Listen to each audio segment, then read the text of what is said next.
speak to what's happening on the Space Coast now, as it relates to those 7,000 Well, jobs? the numbers Okay, fluctuate. okay. Pull it here, Yeah, pull it okay. there. I saw the letter that you sent to Charles Bolden, Yes. and then I saw that there was award. Yes, yes. Just I was prior to so that? happy about that. A couple things. Mhm. Administrator Bolden and we started a relation. I went up to DC a couple months ago. I can't remember when anymore. I live out of a suitcase. But so we got a chance to meet, and we talked about NASA, and we talked about Kennedy Space Center, and the impact that the shuttle program going away would have for the area. And he agreed to help me in moving forward projects to Kennedy Space Center where we can have those displaced workers move into employment if they choose to, because we're going to have some that retire. We've had some that went to other states. We've had some that went to other parts of the state, because in Pensacola, they need engineers and scientists on what they have at Kennedy Space Center. And when I had a defense contract roundtable discussion with some defense contractors over there, they said, how can we capture some of that workforce? So some of those people have already moved and gone that way. We still have the shuttle out, so we have to manage that.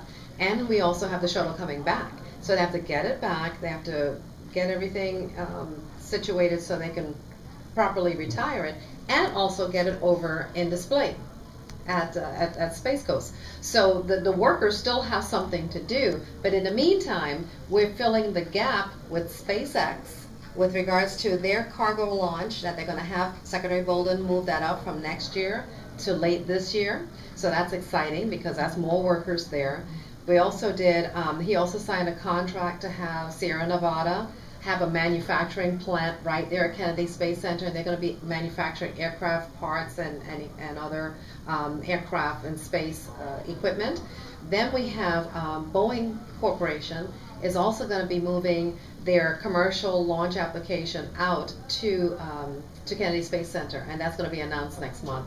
So these things, and plus with my request to him, what we did was formulate a nonprofit board utilizing my Space Florida board operation, and created a 501c3 organization, submitted the request to NASA, asking them, because of the International Space Station, we have 3/4. The U.S. owns 3/4 of it, and we asked NASA to give us 1/2 of that to manage. So through this 501c3, partnering with the Science Center that we have at KSC, we're going to be able to manage that our 1/2 of the Space Center, and that's going to be jobs and millions of dollars to do science research.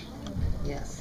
I know there was a concern that what happens with the programs up there will affect, the regular business owners or regular people who depend on the space shuttle, not just the engineers who work there, but like the mom and pop operation. But this is good, because with us having those opportunities with Sierra Nevada, SpaceX expanding their operation, and having the International Space Station work, you have those ancillary jobs that will now be able to continue support for the Kennedy Space Center workers. Not only that, too, we are working with, I think it was last week, I had a meeting with the Canadian, what is he? He is the Administrator of Science and Technology, Minister of Science and Technology in Canada.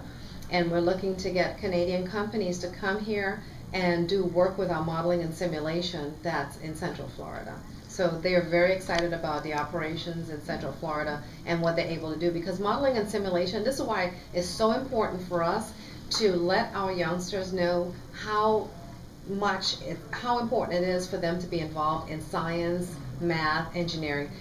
The things that we take for granted today, our cell phone, the applications that we're putting on our iPad and things like that, all of that deals with information technology, deals with science, deals with the math, the engineering aspect of it. And our youngsters need to be a part of that, because that's the wave of the future. That's a 21st century job. So no longer can you go to school and get a basket weaving degree, because it's just not going to lead to a quality job for you to have a good sustainable income. So you need to get your degree and or go into a job market that's going to create an opportunity for you to have greater successes if you want. There's some people that are just comfortable and doing a 9 to 5 and making $6 or $7 an hour, and they're fine with that. I'm good with that. But I want opportunities to be created for those that want to make $80,000 a year coming out of college to be able to do that and move up the ladder, but they have to be prepared.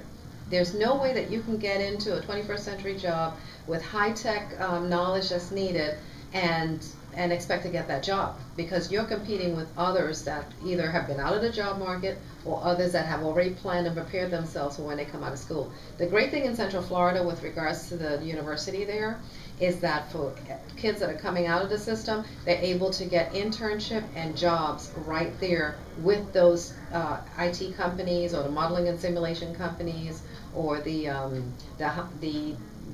corporations that are in and around the area where there's hospitality. They're placing them. That's what all of our institutions need to be doing, working in unison with the workforce to see what's needed and get the pipeline of those students coming out to get right into the workforce. And that's where the Chamber of Commerce comes in, the Board of Governors comes in, the trustees at the universities come in. And I'm so glad that Dr. Amos at FAMU, with his new board that he has, and I was instrumental in getting 3 of those put on the board.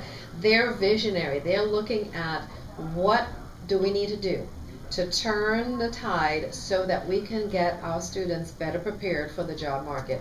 And what is that job market going to look like? And how close is it going to be to the campus?